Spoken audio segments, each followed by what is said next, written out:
আসসালামু আলাইকুম। হ্যালো বন্ধুরা, কেমন আছেন সবাই? আশা করি সবাই ভালো আছেন। আল্লাহর রহমতে আপনাদের দোয়ায় আমিও ভালো আছি ইনশাআল্লাহ।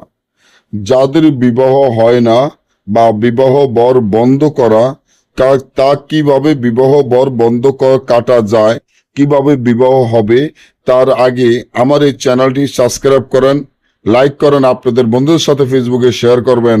আমরা নিয়মিত ভিডিও দিয়ে থাকি। আপনার যদি বিবাহ কোনো রকমে কোনো শত্রু দুশ্মন বা আপনার ভালোবাসার মানুষ বিবাহ বর বন্ধ করে রাখে, আপনার অনেক বয়স বেড়ে যাইতে আছে, পাত্র আসে যায়, কিন্তু আপনার বিবাহ হয় না, বা বিবাহ হওয়ার আগে বিবাহ বাইঙ্গা যায়। অনেক জায়গায় টাকা পয়সাও ব্যয় করেছেন, কেউ আপনার এই কাজটি সফলতা করতে পারে নাই, কেউ আপনার বিবাহ বরটি কাটতে পারে নাই, তাই আপনার বিবাহ হয় না। বিবাহ বর বন্ধ কাটার জন্য অনেক চেষ্টা চালিয়ে যাইতেছেন, কিন্তু কি করবেন, কার কাছে যাবেন? ভালো একজন তান্ত্রিক, ভালো একজন কবিরাজ পাইতেছেন না, তার জন্য আপনার বিবাহ বর বন্ধ করার জন্য চেষ্টা চালিয়ে যাইতেছেন।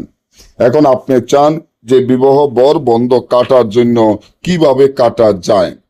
সর্বপ্রথম আপনারা যে তাবিজটি দেখেন, এই তাবিজটি দুইটা তাবিজ লিখবেন।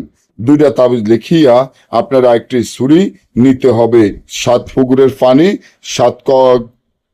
পানি, 7 কলের পানি নিয়ে এবং বাড়া জোরে পানির সাথে একত্র করে তাবিজটি ভিজিয়ে রাখিয়া সূরা নাস, সূরা ফালাক এবং সূরা ফাতে, আয়াতুল কুরসি, সূরা সাইরকুল 7 বার করে পড়িয়া পানিতে ফু দিয়ে ওই পানিটি দিয়ে গোসল দিবেন 3 রাস্তার মোড়ে।